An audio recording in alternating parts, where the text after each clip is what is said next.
تو بعض اوقات ازواج کے ساتھ دشمنی اس حد تک پہنچ جاتی ہے کہ معاملہ طلاق تک پہنچ جاتا ہے. وہاں پر کیا سکھایا گیا تھا کہ بیوی کے ساتھ رہن سہن میں کشادہ دلی اختیار کرو، عفو درگزر کرو، معاف کر دو، بخش دو. لیکن ہمارا دین جہاں ایک طرف معاف کرنے اور درگزر کرنے کا حکم دیتا ہے، وہاں دوسری طرف مسائل کا حل بھی نکالتا ہے کہ اگر معاف کرنے سے بھی کام نہ چلتا ہو اور میاں بیوی کے درمیان اختلاف اس حد تک بڑھ جائے کہ آپس میں اکٹھا رہنے کی کوئی صورت باقی نہ رہے، تو اللہ سبحانہ وتعالیٰ نے طلاق کی بھی اجازت دی ہے. طلاق کا لفظی معنی ہوتا ہے ٹو ریلیز، آزاد کر دینا. عبداللہ بن مسعود کہتے ہیں کہ سورت کے مضمون کی اندرونی شہادت بھی یہ ظاہر کرتی ہے کہ اس کا نزول لازماً سورت بقرہ کی ان آیات کے بعد ہوا ہے جن میں طلاق کے احکام پہلی مرتبہ دیے گئے تھے. یعنی یہ سورت البقرہ کے احکامات کے بعد نازل ہوئے. روایات سے یہ پتہ چلتا ہے کہ جب لوگ سورت بقرہ کے احکام کو سمجھنے میں غلطیاں کرنے لگے اور عملاً بھی ان سے غلطیوں کا صدور ہونے لگا، تو اللہ تعالیٰ نے ان کی اصلاح کے لیے یہ ہدایات نازل کی. تو اسلام میں نکاح کی اصل نباہ ہے، آپس میں نبھانا، لیکن استثنائی طور پر طلاق کی بھی اجازت ہے کہ اگر آپس کے تعلق یا رشتے میں نقصان زیادہ ہو اور فائدہ کم، اور اس نقصان کا ازالہ طلاق کے بغیر نہ ہو، تو پھر طلاق دینا جائز ہے. لیکن اس کا طریقہ کار مقرر کیا گیا ہے. جیسے شادی کا ایک طریقہ ہے، اس کی تاریخ مقرر کی جاتی ہے، اس کے لیے گواہ ہوتے ہیں، ولی کا ہونا ہوتا ہے، پھر مہر دیا جاتا ہے. اسی طرح طلاق کا بھی ایک طریقہ کار ہے اور کچھ حدود ہیں. تو ان حدود کو اس سورت کے اندر بیان کر دیا گیا ہے. اللہ سبحانہ وتعالی اپنے نبی صلی اللہ علیہ وسلم سے خطاب کر کے اور اہل ایمان سے مخاطب ہو کر فرماتے ہیں کہ اے نبی، جب تم عورتوں کو طلاق دینا چاہو، یعنی طلاق دینے کا ارادہ کر لو، تو پس، یعنی ان کو طلاق دینے کی وجہ تلاش کرو. اور جب طلاق کا سبب مل جائے، یعنی واقعی سالڈ گراؤنڈز پر طلاق دینا چاہو، تو پھر جلدی نہ کرو، بلکہ ایک مقرر طریقے کے مطابق طلاق دو. اور وہ کیا ہے؟ طلقوہن لعدتہن، انہیں ان کی عدت کے آغاز کے وقت میں طلاق دو، یعنی ان کو ان کی عدت کے لیے طلاق دو. اور اس کا طریقہ کار واضح کر دیا گیا کہ شوہر اپنی بیوی کو پاکیزگی کی حالت میں، طہر کی حالت میں اس سے جماع کیے بغیر اس کو طلاق دے، جہاں سے وہ عدت شمار کر سکے. وَأَحْصُوا الْعِدَّةَ، اور عدت کو گنو، یعنی حیض کے ذریعے سے شمار کرو. اگر بیوی کو حیض آتا ہے تو عدت کو حیض سے کاؤنٹ کرنا ہے، اور اگر حیض نہیں آتا، جیسے حاملہ ہے یا چھوٹی لڑکی ہے یا پھر سن یاس میں ہے، تو پھر عدت مہینوں کے ساتھ شمار کی جائے گی، لیکن عدت کو شمار کرنا ضروری ہے. اور پھر واتقوا اللہ ربکم، اللہ سے ڈرو جو تمہارا رب ہے. یعنی طلاق دینے کے معاملات میں اللہ کا ڈر ضروری ہے. جس طرح خطبہ نکاح میں ہم دیکھتے ہیں کہ بار بار تقوی کا حکم دیا گیا ہے، اسی طرح سورۃ الطلاق میں بھی کئی بار تقوی کا ذکر آتا ہے، اور تقوی سارے معاملات کی اصلاح کر دیتا ہے. لا تخرجوہن من بیوتہن، عدت کی مدت کے دوران ان کو ان کے گھروں سے نہ نکالو، بلکہ متعلقہ اسی گھر میں رہے جس گھر میں شوہر نے اس کو طلاق دی ہے. ولا یخرجن، عورتیں خود بھی نہ نکلیں، یعنی متعلقہ بیوی کے لیے گھر سے نکلنا جائز نہیں، اور عدت کو شوہر کے گھر میں ہی پورا کرنا چاہیے.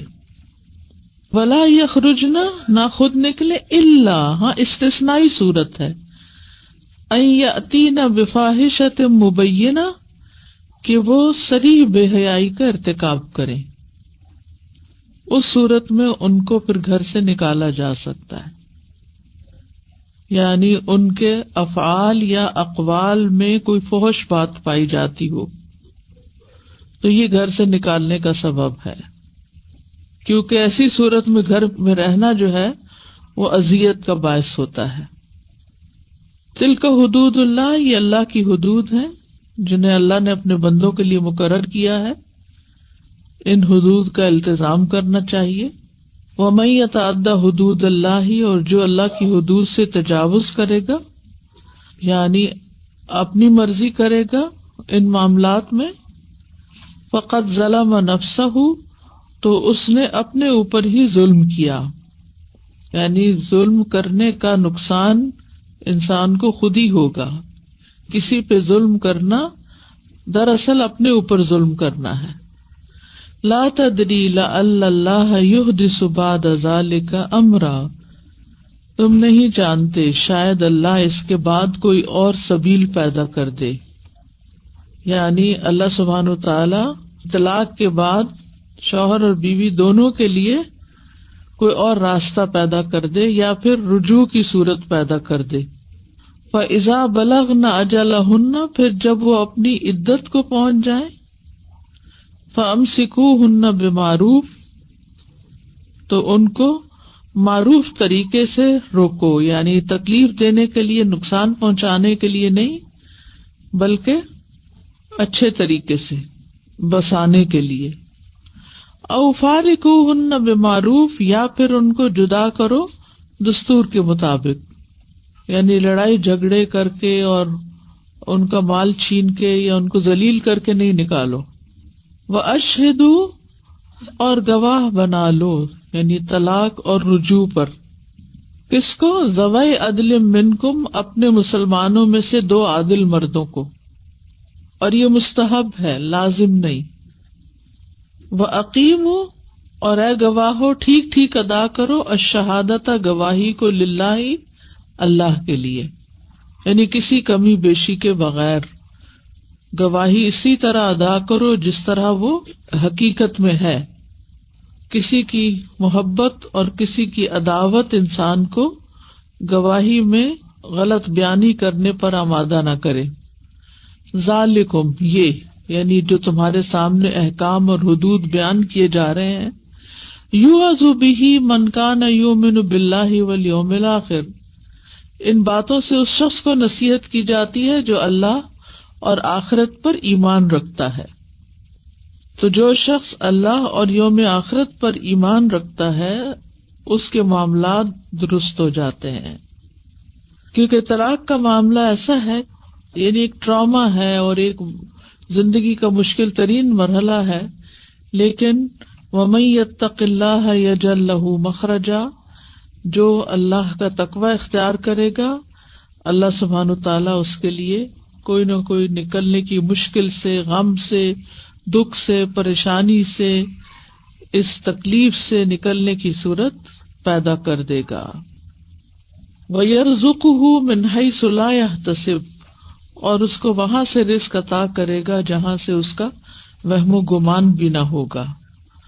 وَمَن يَتَوَکَّلْ عَلَى اللَّهِ فَهُوَ حَسْبُهُ، تو جو اللہ تعالی پر توکل کرتا ہے، یعنی کسی چیز کے حصول میں جو اس کے لیے فائدہ مند ہے یا کسی چیز کو دور کرنے میں جو اس کے لیے نقصان دہ ہے، اللہ پر اعتماد کرتا ہے تو اللہ تعالیٰ اس میں اس کے لیے آسانی پیدا کر دے گا، اللہ اس کے لیے کافی ہو جاتا ہے، کیونکہ اللہ تعالیٰ غالب ہے، رحیم ہے، غنی ہے، قوی ہے، وہ بندے کے لیے سب کچھ کر سکتا ہے۔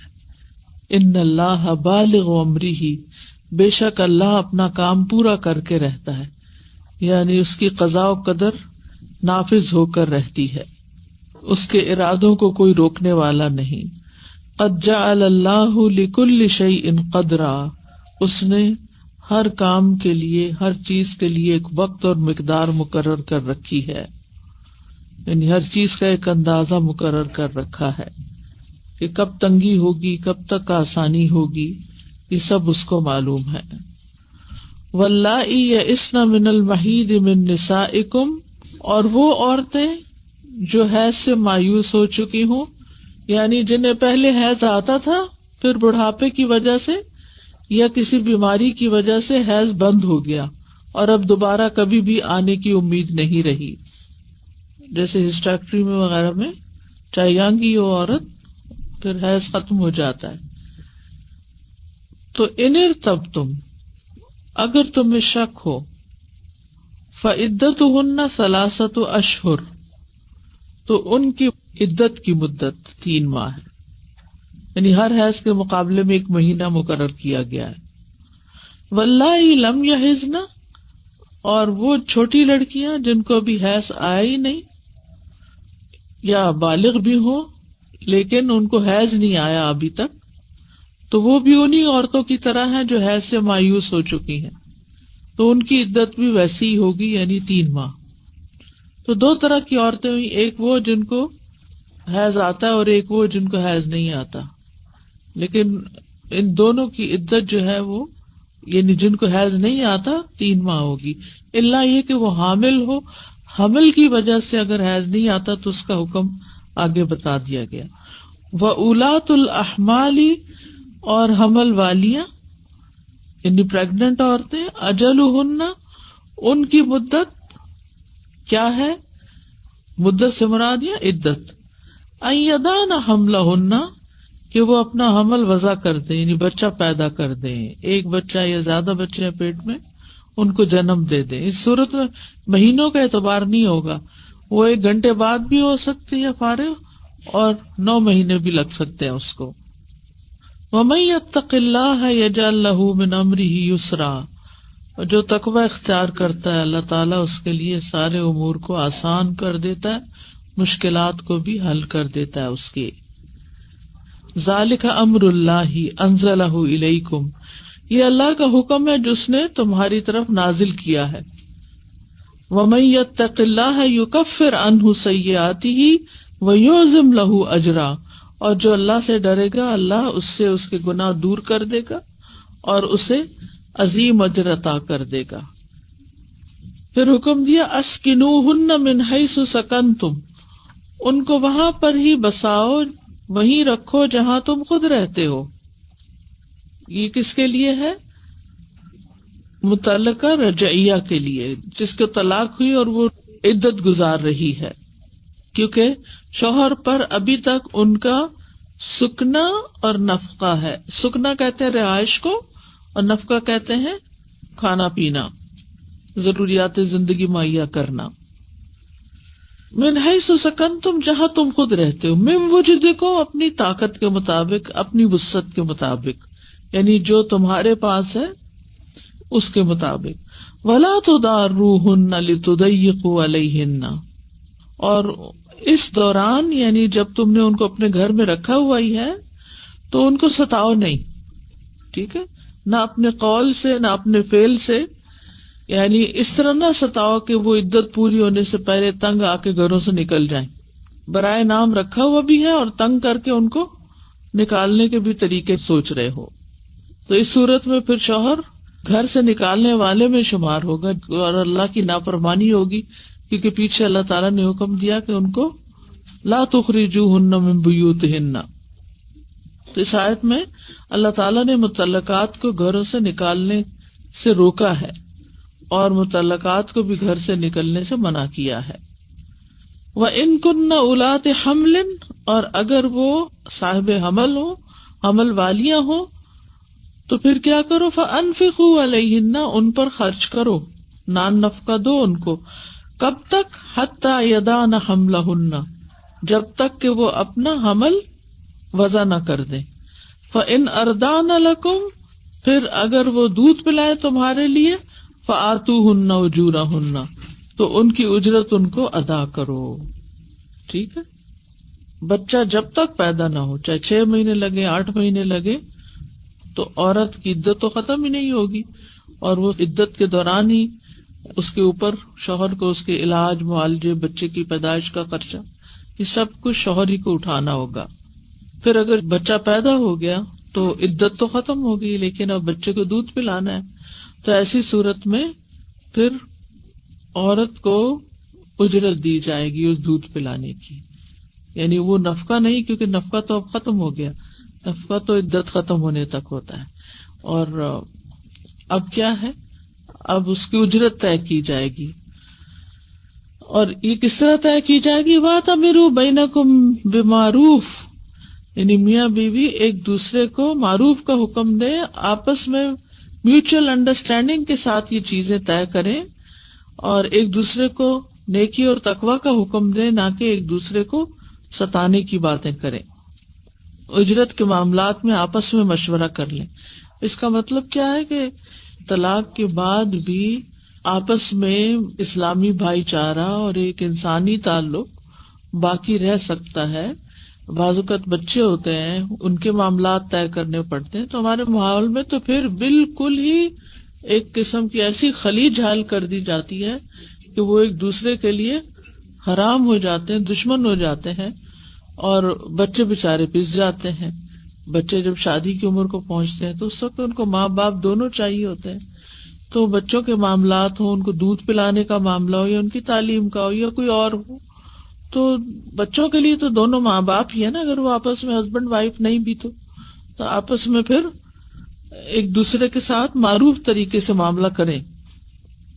وَإِن تَعَاثَرْتُمْ فَسَتُرْضِعُ لَهُ أُخْرَىٰ، اور اگر تم باہم نا اتفاقی کرو، ضد کرو، تنگ کرو ایک دوسرے کو، تو پھر کوئی اور عورت اس کو دودھ پلا دے گی، ڈبے کا دودھ نہیں.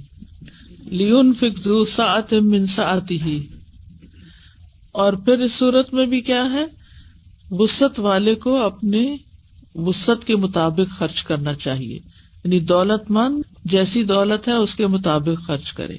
وہ اس طرح بخل نہ کرے جیسے فقراء کو کوئی چیز دیتے ہیں، فقیر کو کچھ دیتے ہیں تو وہ اپنی ایکس وائف کو دے رہا ہے.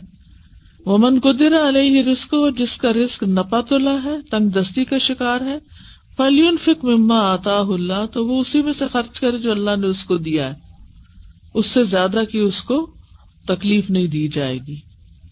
لا یکلف اللہ نفسا الا ما آتاہا، اللہ کسی پر اتنی ذمہ داری ڈالتا ہے جتنا اس نے اس کو دیا ہے. سیجعل اللہ بعد عسر یسرا، اور یہ تنگ دست لوگوں کے لیے بشارت ہے کہ عنقریب اللہ تعالیٰ ان کی سختی اور تنگی کو دور کر کے ان کے لیے آسانی پیدا کر دے گا. عسر کے بعد یسر بھی آئے گا، جیسے قرآن مجید میں آتا فَإِنَّ مَعَ الْعُسْرِ يُسْرًا إِنَّ مَعَ الْعُسْرِ يُسْرًا. وَكَأَيٍّ مِّن قَرْيَةٍ أَتَتْ عَنْ أَمْرِ رَبِّهَا وَرُسُلِهِ، اور کتنی ہی بستیاں ہیں کہ انہوں نے اپنے رب اور رسولوں کے حکم سے سرکشی کی. تو پھر کیا ہوا، ہم نے ان کا سخت حساب لیا. یعنی جن لوگوں نے اللہ اور اس کے رسول کی بات نہیں مانی، اللہ نے پھر ان کے ساتھ بڑی سختی کا معاملہ کیا دنیا میں ہی. تو طلاق کے احکامات بتانے کے بعد کیا سمجھایا جا رہا ہے کہ ان احکامات کو مذاق نہ سمجھو. اگر تم نے اللہ کی نافرمانی کی اس معاملے میں تو دنیا میں بھی زندگی تنگ ہوگی. پچھلی قوموں کے حالات سے سبق سیکھو. فحاسبناها حسابا شدیدا، ہم نے اس سے سخت حساب لیا. وعذبناها عذابا نکرا، اور اس کو ہم نے ہولناک عذاب دیا. فذاقت وبال امرها، تو ان بستیوں نے اپنے کام کا وبال چکھا، مزہ چکھا، یعنی عذاب چکھا. وکان عاقبت امرها خسرا، اور وہاں ان کے کام کا جو انجام ہوا وہ خسارہ ہی خسارہ تھا، نرا خسارہ تھا. اعد اللہ لہم عذابا شدیدا، اللہ نے ان کے لیے شدید عذاب تیار کر رکھا ہے. فاتقوا اللہ یا اولی الالباب، اور یہ کون سا عذاب ہے؟ آخرت کا عذاب ہے. تو اللہ سے ڈرو اے عقل والو. یعنی اللہ کی آیات، اس کی عبرتوں اور اس کی جو نصیحتیں ہیں ان کو سامنے رکھ کے معاملہ کرو اور دیکھو کہ پچھلی قوموں کے ساتھ اللہ نے کیا معاملہ کیا. الذین آمنوا قد انزل اللہ الیکم ذکرا، وہ لوگ جو ایمان لائے وہ عقل مند ہیں، اللہ نے تمہاری طرف ذکر نازل کیا ہے، یعنی قرآن نازل کیا ہے. رسولاً، ایک رسول بھیجا ہے، یتلو علیکم آیات اللہ مبینات، جو تم پر پڑھتا ہے اللہ تعالیٰ کی آیات کو جو بالکل واضح ہے. کیوں؟ لیخرج الذین آمنوا وعملوا الصالحات من الظلمات الی النور. آیات پڑھنے، تلاوت کرنے، قرآن کو سمجھانے کا مقصد اصل کیا؟ تاکہ لوگ اندھیروں سے نکل کر روشنی کی طرف آئیں، ان کے مسائل حل ہوں. وَمَن يُؤْمِن بِاللَّهِ وَيَعْمَلْ صَالِحًا يُدْخِلْهُ جَنَّاتٍ تَجْرِي مِن تَحْتِهَا الْأَنْهَارُ، اور جو اللہ پر ایمان لائے اور نیک عمل کرے تو پھر اللہ تعالیٰ اس کو ایسی جنتوں میں داخل کرے گا جس کے نیچے نہریں بہہ رہی ہیں. ان میں ایسی ایسی نعمتیں ہیں جن کا انسان سوچ بھی نہیں سکتا. خالدین فیہا ابدا قد احسن اللہ لہ رزقا، وہ اس میں ہمیشہ ہمیشہ رہیں گے، اللہ نے ان کے لیے اچھا رزق تیار کر رکھا ہے. اور جو اس کے برعکس کام کرے ان کے لیے پھر جہنم کی سزا ہے. اللہ الذی خلق سبع سماوات، پھر اللہ سبحانہ وتعالیٰ خبر دے رہے ہیں کہ کون ہے اللہ، وہ جس نے ساتوں آسمان پیدا کیے ہیں. وہ کوئی معمولی ہستی نہیں ہے کہ تم اس کے ساتھ جو چاہو کرو. ومن الارض مثلہن، اور زمین سے بھی انہی کی مانند، یعنی تعداد میں یا خلق میں انسان جانتا یا نہیں جانتا ان کے بارے میں وہ الگ بات ہے، لیکن اللہ کی تخلیق کی وسعت اور قدرت کا ذکر کیا جا رہا ہے. یتنزل الامر بینہن، ان کے درمیان احکامات نازل ہوتے رہتے ہیں، یعنی اللہ تعالیٰ آسمانوں اور ان کے رہنے والوں، زمینوں اور ان پر بسنے والوں، ان سب کو نہ صرف یہ کہ اس نے پیدا کیا بلکہ جو ان کے درمیان ہے، یعنی آسمان اور زمین کے درمیان ہے، ان پر بھی اللہ نے اپنا حکم نازل فرمایا ہے اور ان کو پیغامات دیے ہیں، اور ان کے کونی احکامات بھی ہیں اور قدری احکامات بھی ہیں.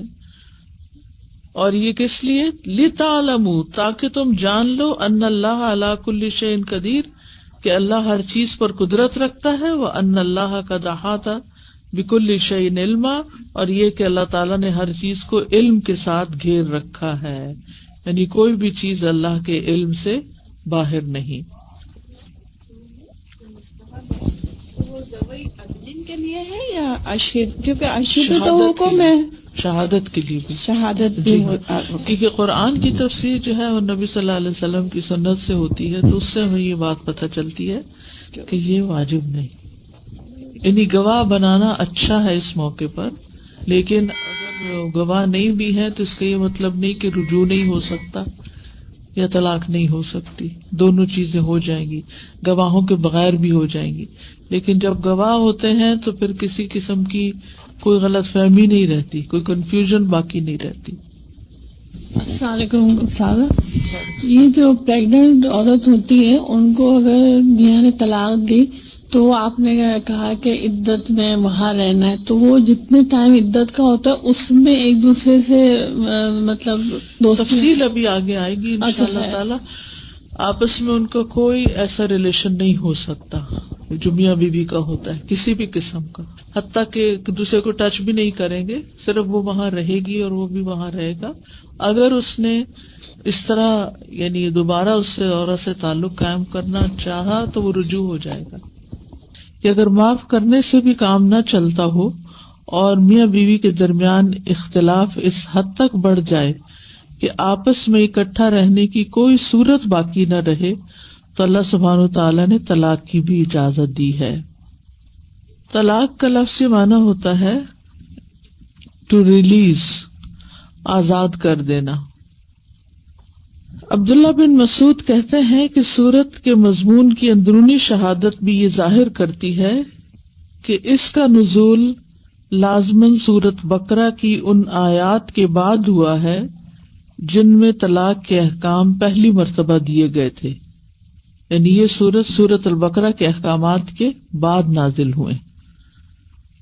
روایات سے یہ پتہ چلتا ہے کہ جب لوگ سورۃ بقرہ کے احکام کو سمجھنے میں غلطیاں کرنے لگے اور عملاً بھی ان سے غلطیوں کا صدور ہونے لگا تو اللہ تعالیٰ نے ان کی اصلاح کے لیے یہ ہدایات نازل کی۔ تو اسلام میں نکاح کی اصل نباہ ہے، آپس میں نبھانا، لیکن استثنائی طور پر طلاق کی بھی اجازت ہے کہ اگر آپس کے تعلق یا رشتے میں نقصان زیادہ ہو اور فائدہ کم، اور اس نقصان کا ازالہ طلاق کے بغیر نہ ہو تو پھر طلاق دینا جائز ہے، لیکن اس کا طریقہ کار مقرر کیا گیا ہے۔ جیسے شادی کا ایک طریقہ ہے، اس کی تاریخ مقرر کی جاتی ہے، اس کے لیے گواہ ہوتے ہیں، ولی کا ہونا ہوتا ہے، پھر مہر دیا جاتا ہے، اسی طرح طلاق کا بھی ایک طریقہ کار ہے اور کچھ حدود ہیں، تو ان حدود کو اس صورت کے اندر بیان کر دیا گیا ہے۔ اللہ سبحانہ و تعالی اپنے نبی صلی اللہ علیہ وسلم سے خطاب کر کے اور اہل ایمان سے مخاطب ہو کر فرماتے ہیں کہ اے نبی، جب تم عورتوں کو طلاق دینا چاہو، یعنی طلاق دینے کا ارادہ کر لو، تو پس، یعنی ان کو طلاق دینے کی وجہ تلاش کرو، اور جب طلاق کا سبب مل جائے، یعنی واقعی سالڈ گراؤنڈز پر طلاق دینا چاہو تو پھر جلدی نہ کرو، بلکہ ایک مقرر طریقے کے مطابق طلاق دو، اور وہ کیا ہے؟ طلقوہن لعدتہن، انہیں ان کی عدت کے آغاز کے وقت میں طلاق دو، یعنی ان کو ان کی عدت کے لیے طلاق دو۔ اور اس کا طریقہ کار واضح کر دیا گیا کہ شوہر اپنی بیوی کو پاکیزگی کی حالت میں، طہر کی حالت میں اس سے جماع کیے بغیر اس کو طلاق دے، جہاں سے وہ عدت شمار کر سکے۔ وَأَحْصُوا الْعِدَّةَ، اور عدت کو گنو، یعنی حیض کے ذریعے سے شمار کرو۔ اگر بیوی کو حیض آتا ہے تو عدت کو حیض سے کاؤنٹ کرنا ہے، اور اگر حیض نہیں آتا، جیسے حاملہ ہے یا چھوٹی لڑکی ہے یا پھر سن یاس میں ہے، تو پھر عدت مہینوں کے ساتھ شمار کی جائے گی، لیکن عدت کو شمار کرنا ضروری ہے۔ اور پھر واتقوا اللہ ربکم، اللہ سے ڈرو جو تمہارا رب ہے، یعنی طلاق دینے کے معاملات میں اللہ کا ڈر ضروری ہے۔ جس طرح خطبہ نکاح میں ہم دیکھتے ہیں کہ بار بار تقوی کا حکم دیا گیا ہے، اسی طرح سورۃ الطلاق میں بھی کئی بار تقوی کا ذکر آتا ہے، اور تقوی سارے معاملات کی اصلاح کر دیتا ہے۔ لا تخرجوہن من بیوتہن، عدت کی مدت کے دوران ان کو ان کے گھروں سے نہ نکالو، بلکہ متعلقہ اسی گھر میں رہے جس گھر میں شوہر نے اس کو طلاق دی ہے۔ ولا یخرجن، عورتیں خود بھی نہ نکلیں، یعنی متعلقہ بیوی کے لیے گھر سے نکلنا جائز نہیں، اور عدت کو شوہر کے گھر میں ہی پورا کرنا چاہیے۔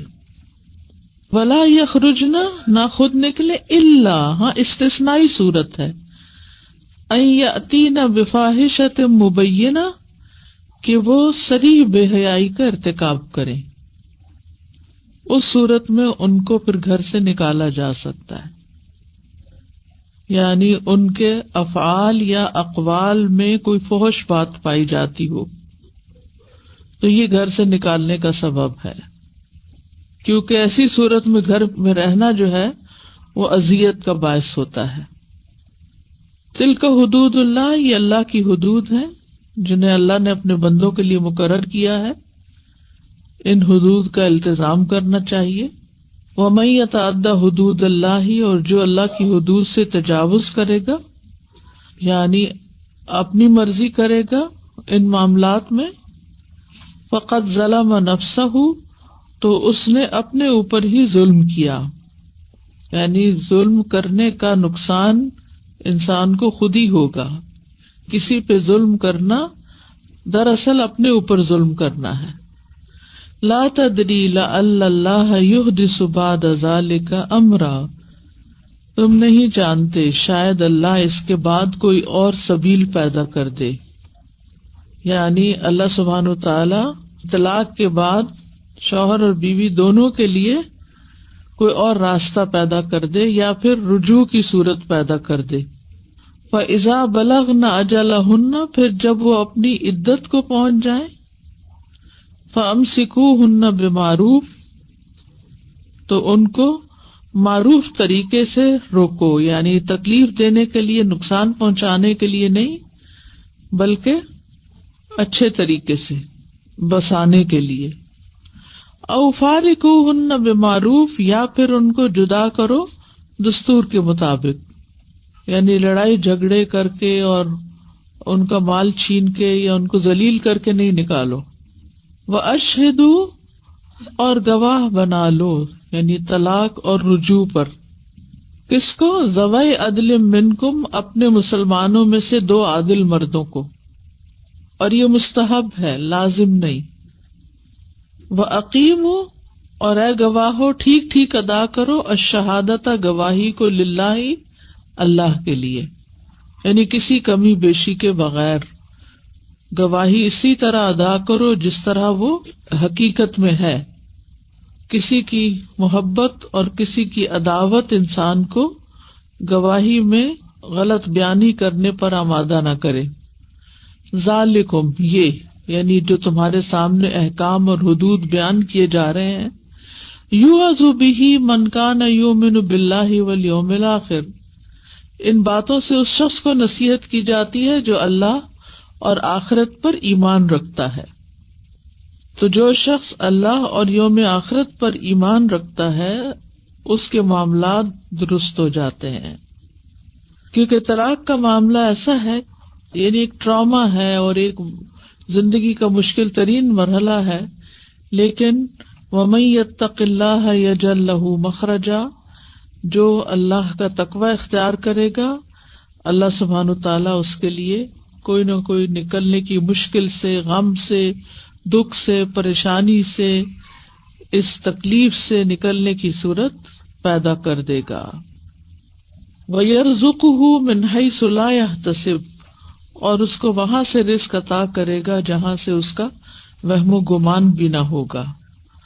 وَمَن يَتَوَکَّلْ عَلَى اللَّهِ فَهُوَ حَسْبُهُ، تو جو اللہ تعالیٰ پر توکل کرتا ہے، یعنی کسی چیز کے حصول میں جو اس کے لیے فائدہ مند ہے یا کسی چیز کو دور کرنے میں جو اس کے لیے نقصان دہ ہے، اللہ پر اعتماد کرتا ہے تو اللہ تعالیٰ اس میں اس کے لیے آسانی پیدا کر دے گا. اللہ اس کے لیے کافی ہو جاتا ہے، کیونکہ اللہ تعالیٰ غالب ہے، رحیم ہے، غنی ہے، قوی ہے، وہ بندے کے لیے سب کچھ کر سکتا ہے. ان اللہ بالغ امرہ، بے شک اللہ اپنا کام پورا کر کے رہتا ہے، یعنی اس کی قضاء و قدر نافذ ہو کر رہتی ہے، اس کے ارادوں کو کوئی روکنے والا نہیں. قد جعل اللہ لکل شیء قدرا، اس نے ہر کام کے لیے، ہر چیز کے لیے ایک وقت اور مقدار مقرر کر رکھی ہے، یعنی ہر چیز کا ایک اندازہ مقرر کر رکھا ہے کہ کب تنگی ہوگی، کب تک آسانی ہوگی، یہ سب اس کو معلوم ہے. واللائی یئسن من المحیض من نسائکم، اور وہ عورتیں جو حیض سے مایوس ہو چکی ہوں، یعنی جنہیں پہلے حیض آتا تھا پھر بڑھاپے کی وجہ سے یا کسی بیماری کی وجہ سے حیض بند ہو گیا اور اب دوبارہ کبھی بھی آنے کی امید نہیں رہی، جیسے ہسٹیکٹری میں وغیرہ میں چاہے ینگ ہی ہو عورت پھر حیض ختم ہو جاتا ہے. تو ان ارتبتم، اگر تمہیں شک ہو، فعدتہن 3 اشہر، تو ان کی عدت کی مدت 3 ماہ ہے، یعنی ہر حیض کے مقابلے میں 1 مہینہ مقرر کیا گیا ہے. واللائی لم یحضن، اور وہ چھوٹی لڑکیاں جن کو ابھی حیض آیا ہی نہیں یا بالغ بھی ہوں لیکن ان کو حیض نہیں آیا ابھی تک، تو وہ بھی انہی عورتوں کی طرح ہیں جو حیض سے مایوس ہو چکی ہیں، تو ان کی عدت بھی ویسی ہی ہوگی، یعنی 3 ماہ. تو دو طرح کی عورتیں ہوئی، ایک وہ جن کو حیض آتا ہے اور ایک وہ جن کو حیض نہیں آتا. لیکن ان دونوں کی عدت جو ہے وہ، یعنی جن کو حیض نہیں آتا 3 ماہ ہوگی، الا یہ کہ وہ حامل ہو. حمل کی وجہ سے اگر حیض نہیں آتا تو اس کا حکم آگے بتا دیا گیا. وَأُولَاتُ الْأَحْمَالِ، اور حمل والیاں یعنی پریگننٹ عورتیں، اجلہن، ان کی مدت کیا ہے؟ مدت سے مراد یا عدت؟ ان یضعن حملہن، کہ وہ اپنا حمل وضع کر دیں، یعنی بچہ پیدا کر دیں. ایک بچہ یا زیادہ بچے ہیں پیٹ میں، ان کو جنم دے دیں. اس صورت میں مہینوں کا اعتبار نہیں ہوگا، وہ 1 گھنٹے بعد بھی ہو سکتی ہے فارغ، اور 9 مہینے بھی لگ سکتے ہیں اس کو. وَمَن يَتَّقِ اللَّهَ يَجْعَل لَّهُ مِنْ أَمْرِهِ يُسْرًا، اور جو تقوی اختیار کرتا ہے اللہ تعالیٰ اس کے لیے سارے امور کو آسان کر دیتا ہے، مشکلات کو بھی حل کر دیتا ہے اس کے.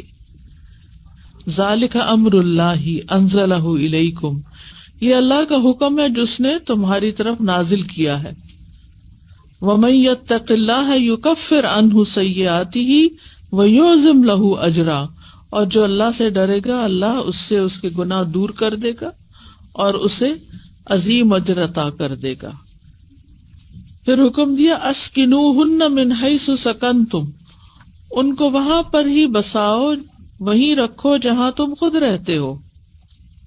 یہ کس کے لیے ہے؟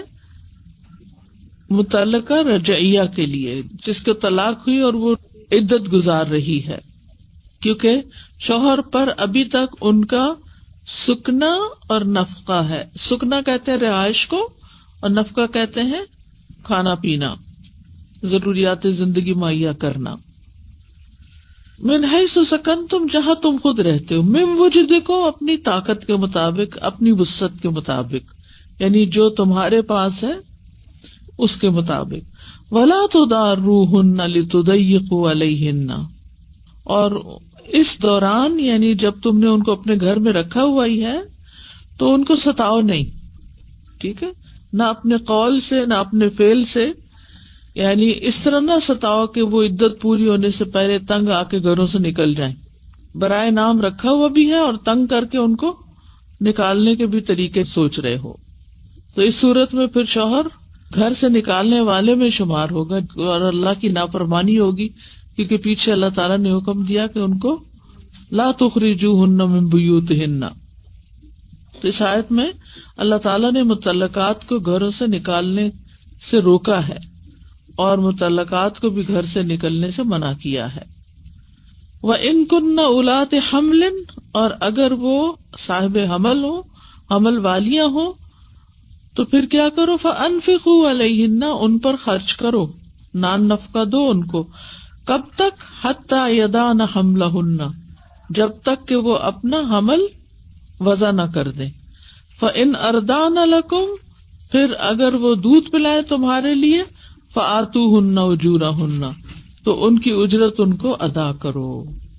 ٹھیک ہے، بچہ جب تک پیدا نہ ہو، چاہے 6 مہینے لگے 8 مہینے لگے، تو عورت کی عدت تو ختم ہی نہیں ہوگی، اور وہ عدت کے دوران ہی اس کے اوپر شوہر کو اس کے علاج، معالجے، بچے کی پیدائش کا خرچہ، یہ سب کچھ شوہر ہی کو اٹھانا ہوگا. پھر اگر بچہ پیدا ہو گیا تو عدت تو ختم ہوگی، لیکن اب بچے کو دودھ پلانا ہے، تو ایسی صورت میں پھر عورت کو اجرت دی جائے گی اس دودھ پلانے کی. یعنی وہ نفقہ نہیں، کیونکہ نفقہ تو اب ختم ہو گیا، نفقہ تو عدت ختم ہونے تک ہوتا ہے. اور اب کیا ہے، اب اس کی اجرت طے کی جائے گی. اور یہ کس طرح طے کی جائے گی؟ وَأَتَمِرُوا بَيْنَكُمْ بِمَعْرُوفٍ، یعنی میاں بیوی ایک دوسرے کو معروف کا حکم دے، آپس میں میوچل انڈرسٹینڈنگ کے ساتھ یہ چیزیں طے کریں، اور ایک دوسرے کو نیکی اور تقوی کا حکم دیں، نہ کہ ایک دوسرے کو ستانے کی باتیں کریں. اجرت کے معاملات میں آپس میں مشورہ کر لیں. اس کا مطلب کیا ہے کہ طلاق کے بعد بھی آپس میں اسلامی بھائی چارہ اور ایک انسانی تعلق باقی رہ سکتا ہے. بعض اوقات بچے ہوتے ہیں، ان کے معاملات طے کرنے پڑتے ہیں، تو ہمارے ماحول میں تو پھر بالکل ہی ایک قسم کی ایسی خلیج حل کر دی جاتی ہے کہ وہ ایک دوسرے کے لیے حرام ہو جاتے ہیں، دشمن ہو جاتے ہیں، اور بچے بےچارے پس جاتے ہیں. بچے جب شادی کی عمر کو پہنچتے ہیں تو اس وقت ان کو ماں باپ دونوں چاہیے ہوتے ہیں. تو بچوں کے معاملات ہوں، ان کو دودھ پلانے کا معاملہ ہو یا ان کی تعلیم کا ہو یا کوئی اور ہو، تو بچوں کے لیے تو دونوں ماں باپ ہی ہے نا. اگر وہ آپس میں ہسبینڈ وائف نہیں بھی تو آپس میں پھر ایک دوسرے کے ساتھ معروف طریقے سے معاملہ کریں. وَإِن تَعَاثَرْتُمْ فَسَتُرْضِعُ لَهُ أُخْرَىٰ، اور اگر تم باہم نااتفاقی کرو، ضد کرو، تنگ کرو ایک دوسرے کو، تو پھر کوئی اور عورت اس کو دودھ پلا دے گی، ڈبے کا دودھ نہیں. لِيُنْفِقْ ذُو سَعَةٍ مِّن سَعَتِهِ، اور پھر اس صورت میں بھی کیا ہے، وسعت والے کو اپنے وسعت کے مطابق خرچ کرنا چاہیے. یعنی دولت مند جیسی دولت ہے اس کے مطابق خرچ کرے. وہ اس طرح بخل نہ کرے جیسے فقراء کو کوئی چیز دیتے ہیں، فقیر کو کچھ دیتے ہیں تو وہ اپنی ایکس وائف کو دے رہا ہے. ومن قدر علیہ رزقہ، جس کا رزق نپا تلا ہے، تنگ دستی کا شکار ہے، فلینفق مما آتاہ اللہ، تو وہ اسی میں سے خرچ کرے جو اللہ نے اس کو دیا ہے، اس سے زیادہ کی اس کو تکلیف نہیں دی جائے گی. لا یکلف اللہ نفسا الا ما آتاہا، اللہ کسی پر اتنی ذمہ داری ڈالتا ہے جتنا اس نے اس کو دیا ہے. سیجعل اللہ بعد عسر یسرا، اور یہ تنگ دست لوگوں کے لیے بشارت ہے کہ عنقریب اللہ تعالیٰ ان کی سختی اور تنگی کو دور کر کے ان کے لیے آسانی پیدا کر دے گا. عسر کے بعد یسر بھی آئے گا، جیسے قرآن مجید میں آتا فَإِنَّ مَعَ الْعُسْرِ يُسْرًا إِنَّ مَعَ الْعُسْرِ يُسْرًا.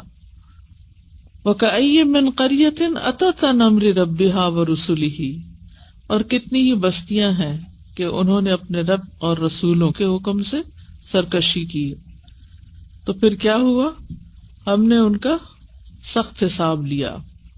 یعنی جن لوگوں نے اللہ اور اس کے رسول کی بات نہیں مانی، اللہ نے پھر ان کے ساتھ بڑی سختی کا معاملہ کیا دنیا میں ہی. تو طلاق کے احکامات بتانے کے بعد کیا سمجھایا جا رہا ہے کہ ان احکامات کو مذاق نہ سمجھو. اگر تم نے اللہ کی نافرمانی کی اس معاملے میں تو دنیا میں بھی زندگی تنگ ہوگی. پچھلی قوموں کے حالات سے سبق سیکھو. فحاسبناها حسابا شدیدا، ہم نے اس سے سخت حساب لیا.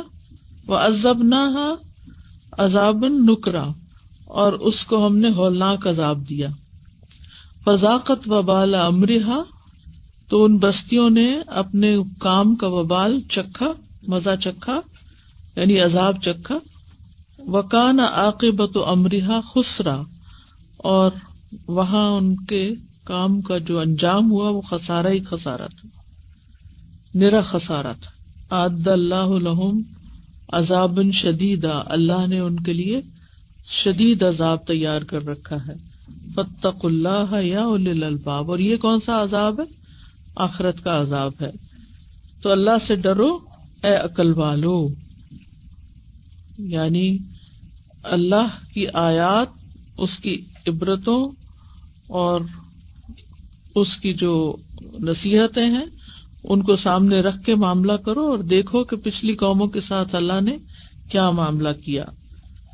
الذین آمنوا قد انزل اللہ الیکم ذکرا، وہ لوگ جو ایمان لائے وہ عقل مند ہیں، اللہ نے تمہاری طرف ذکر نازل کیا ہے، یعنی قرآن نازل کیا ہے. رسولاً، ایک رسول بھیجا ہے. یتلو علیکم آیات اللہ مبینات، جو تم پر پڑھتا ہے اللہ تعالیٰ کی آیات کو جو بالکل واضح ہیں. کیوں؟ لیخرج الذین آمنوا وعملوا الصالحات من الظلمات الی النور. آیات پڑھنے، تلاوت کرنے، قرآن کو سمجھانے کا مقصد اصل کیا ہے؟ تاکہ لوگ اندھیروں سے نکل کر روشنی کی طرف آئیں، ان کے مسائل حل ہوں. ومن یؤمن باللہ ویعمل صالحا یدخلہ جنات تجری من تحتها الانہار، اور جو اللہ پر ایمان لائے اور نیک عمل کرے تو پھر اللہ تعالیٰ اس کو ایسی جنتوں میں داخل کرے گا جس کے نیچے نہریں بہہ رہی ہیں. ان میں ایسی ایسی نعمتیں ہیں جن کا انسان سوچ بھی نہیں سکتا. خالدین فیہا ابدا قد احسن اللہ لہ رزقا، وہ اس میں ہمیشہ ہمیشہ رہیں گے. اللہ نے ان کے لیے اچھا رزق تیار کر رکھا ہے, اور جو اس کے برعکس کام کرے ان کے لیے پھر جہنم کی سزا ہے.